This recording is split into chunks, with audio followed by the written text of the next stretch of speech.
Hello and welcome back to Aubrey Books and Coffee. Please grab your favorite beverage of choice and join me.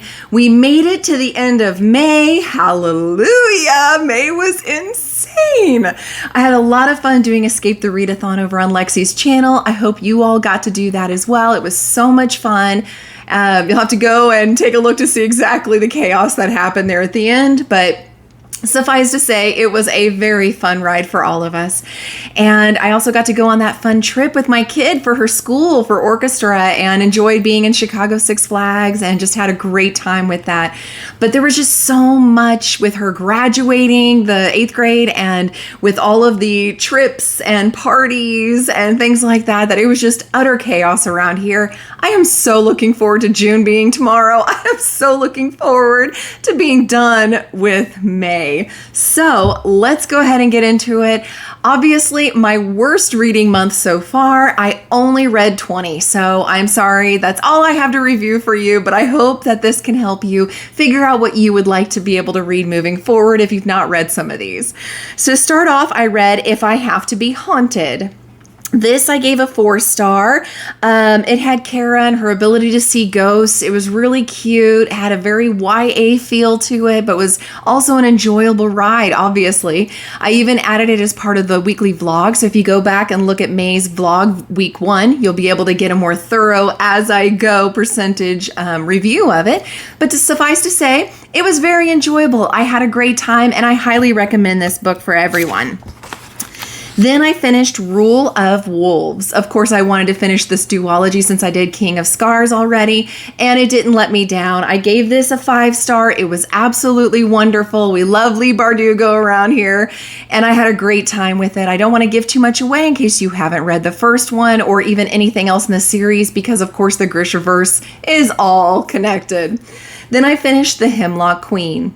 This I gave a 3-star. I was so disappointed. I gave a very high 4, almost 5 to The Foxglove King. So I really expected more from this book. Maybe it's the curse of the second book. Maybe I just had too much hype going into it. It just didn't deliver for me. More details again in that vlog. Then I finished a NetGalley book, which I appreciated, which was The Locked Door.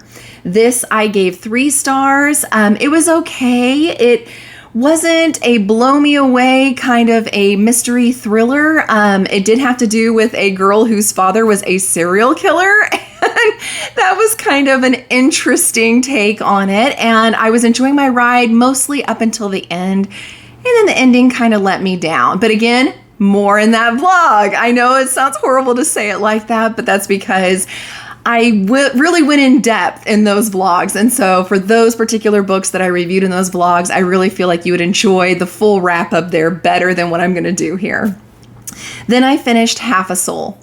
This I gave 3 stars. I'd heard a lot about this. I appreciated the fantasy element. I appreciated it that it almost gave you that polite kind of Regency vibes.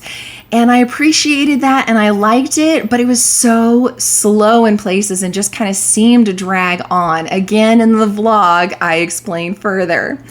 Then I finished Cat and Gamer Volume 2, I believe. I didn't write it down, but I believe it was Volume 2. Super cute. 5 stars. Love this manga. It is so stinking adorable. It's obvious that the author of these has a cat, knows those of us that have cats what we want to see, what we get annoyed with, what we think is adorable when we should be annoyed. It is just the cutest thing ever. Absolutely love this series. Then I finished A Vow So Bold and Deadly. This was my particular book club's pick for the month, and it didn't let us down with that 3rd and final in this series. I loved it.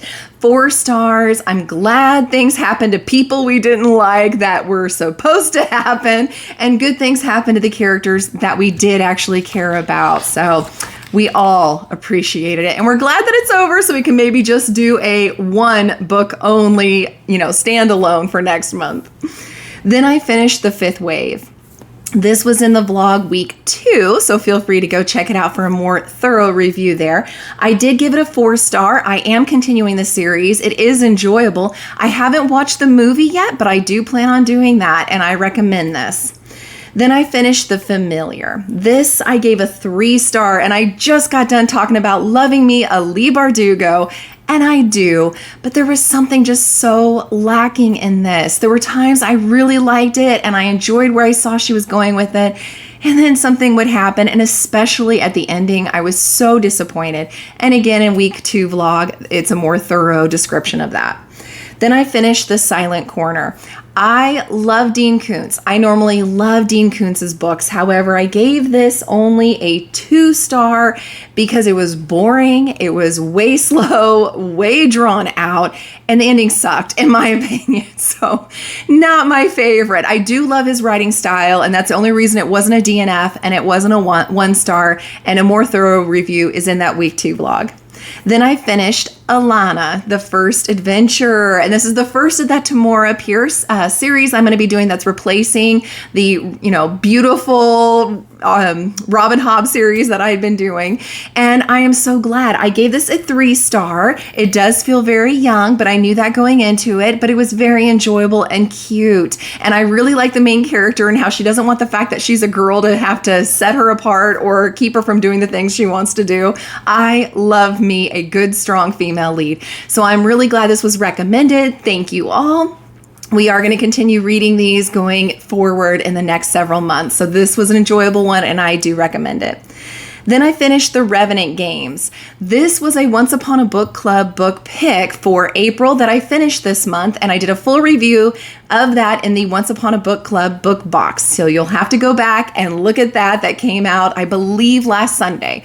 So go check it out for a more thorough review of that. However, I will say I gave it a 3-star, and I am not continuing the series. For me, it felt very much like Hunger Game vibes meet The Serpent and the Wings of Night vibes, only it wasn't nearly as good as either of those series. So yeah, it really let me down. It's like some tropes were being brought up that made me excited, and then the follow through on those tropes was just kind of mediocre, just to me. I mean, you see some people saying 4 and 5 stars. You see some people that say 1 or 2.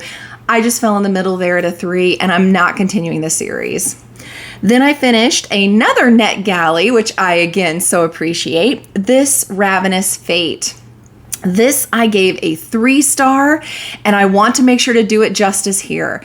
So starting out, because it almost became part of the vlog, but I wasn't able to finish it in time. I started off in the first 25%, first of all, 10%, and was like in love with it. Then I got to the 25%, and I still was saying this is delicious. This is absolutely delicious. The writing is just top notch, and you just really get pulled into this whole world of like Prohibition era, and you've got these rival gangs, and they're vampires and reapers, and you've got this whole other gang that are vampire hunters called the Saints, and it's amazing. And then of course there's almost a Romeo and Juliet thing going on, only it's Juliet and Juliet, because it is of course 2 lovely ladies that have affection for each other, but it's forbidden because one's a vampire and one's a saint. And so you get a little bit of that going on, and it is really cute at times, and really moments of edge of the seat, moments where you see secondary characters really coming forward and their character developed, which is beautiful because you don't always get that in a book, especially a first of a series. Unfortunately for me, what happened was when I got past the 50% point, I started being like, this is going way too slow. It felt like there was way too much padding in there. There was like, it was 480 pages, so almost a 500-page book, and I don't know. It just got to where I was like, I'm bored. I'm just really, really bored. There's not a whole lot of plot happening. It's just a lot of conversations between Elise and her dad, and Elise and her sister, and once again, Layla and Elise. And then they finally throw in something that's really intriguing, like there might be a cure for this vampirism. And so you think it's going to go somewhere exciting, but I guess the author wanted to save a lot of that for the next book in the series. It just didn't do it for me. So at the ending especially, I just was kind of like, meh, because I don't know if I wanted to, invest another 500 pages plus in the next book and continue the series. So I'm actually not going to continue the series for this, but I do think there's absolutely a market for it, absolutely an audience for it. And the writing really is good. It just, I think, could have used a little more editing, maybe been 100, 150 pages a little bit shorter to help with the pacing. But overall, I had a great time and I enjoyed it. Then I finished A Fire Endless. Now this was if I don't finish it, I have to sell it and get it off my shelf. And I'm glad I did that. I finally committed, finally finished the duology there.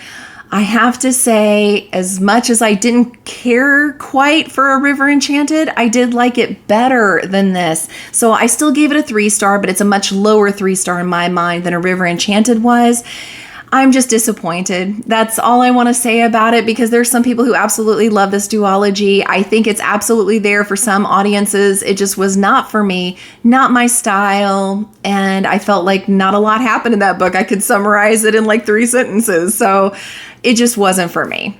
Then I finished Tempest Runner. This was the Star Wars pick for the month. I'm really excited that I got to it. I'm surprised how much I ended up enjoying this, actually. I knew it was going to be in script format. I don't always like it when it looks like I'm reading a script that I'm going to put on a play for the high school. I don't always enjoy reading books like that. So I actually got it on audio through Libby, and yeah, 4 stars, you guys.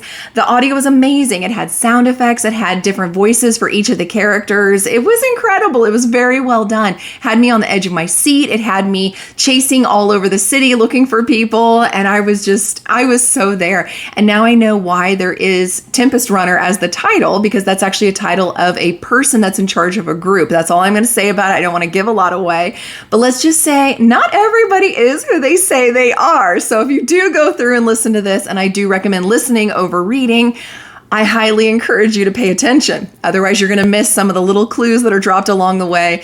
But even if you miss those clues like me, you can think of it as a huge reveal, and it's just a lot of fun, and I enjoyed the ride. Then I finished Feybound. This has gotten a lot of hype lately. In BookTube World, I gave it a 3-star. I'm not actually continuing the series. I know there's so many series I still need to wrap up. There's so many new series that come out every year. I'm getting more and more picky because I don't want to keep having 50 series that are ongoing all the time.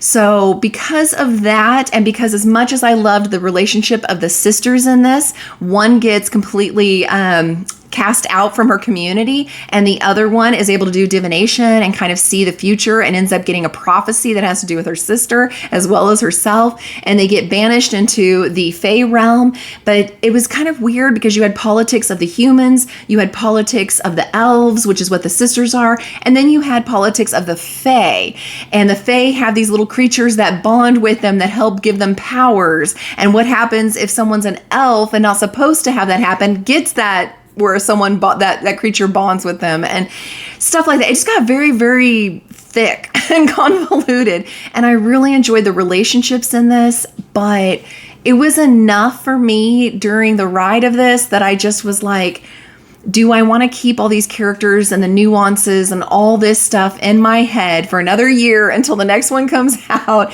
And it's not just a duology, so keep holding out. Like, do I want to do that? And I just don't. It didn't pull me in enough that I wanted to. But I did enjoy my time. I do recommend just make sure that you're willing to be committed if you're going to continue the series on that one. Then I finished Wayward.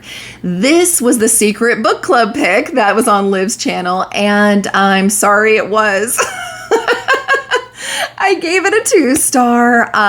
It was triggering. It was sad. It was depressing. It follows these women generationally and the horrible things that keep happening to this family. And I kept waiting for it to get better. I kept waiting for something happy to happen or monumentous, or for it to all tie together for a good reason, and it just never did. So it felt almost like when you watch Series of Unfortunate Events and they keep telling you, it's not a happy story, don't expect a happy ending, and then the ending happens and you're like, what's going on? And they're like, we literally told you. So it felt kind of like maybe I should have known, but I don't know. It fell for me. I did not enjoy my ride half the time, and I definitely didn't enjoy it at the end either. And I probably wouldn't recommend it to anybody either, but it does, again, have a huge fan base. I think it really depends on the type of books you like and you're looking for. Just wasn't up my alley. Then I finished All This Twisted Glory.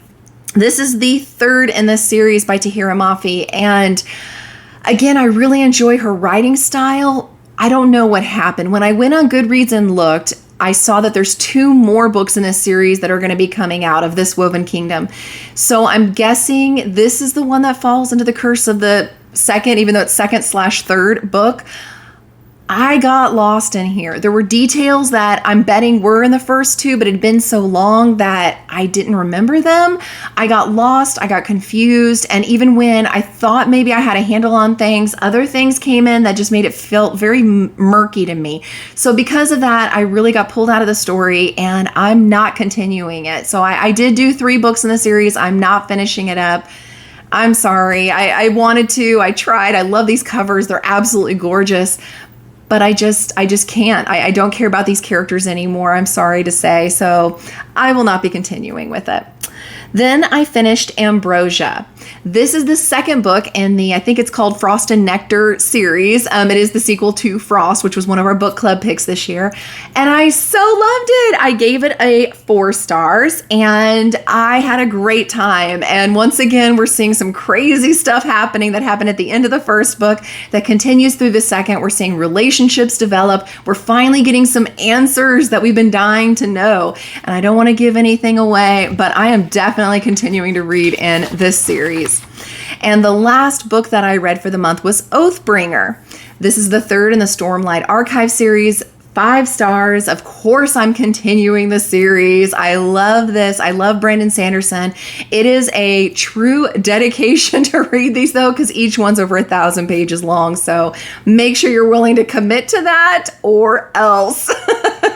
But again, I had a great time, and oh my gosh, my heart just goes out for some of these characters. I don't want to give anything away, but let's just say there's a certain girl I've been following who has had to take on multiple personalities just to survive, and some not great things happen in this book to her. So I'm holding out hope life gets better, but in the meantime, I'm continuing the series, and I did have a great time. So thank you all for being here. Oh, and I guess before I forget, I'm continuing the Oregon Trail. I didn't do as good as I needed to, as you can see here.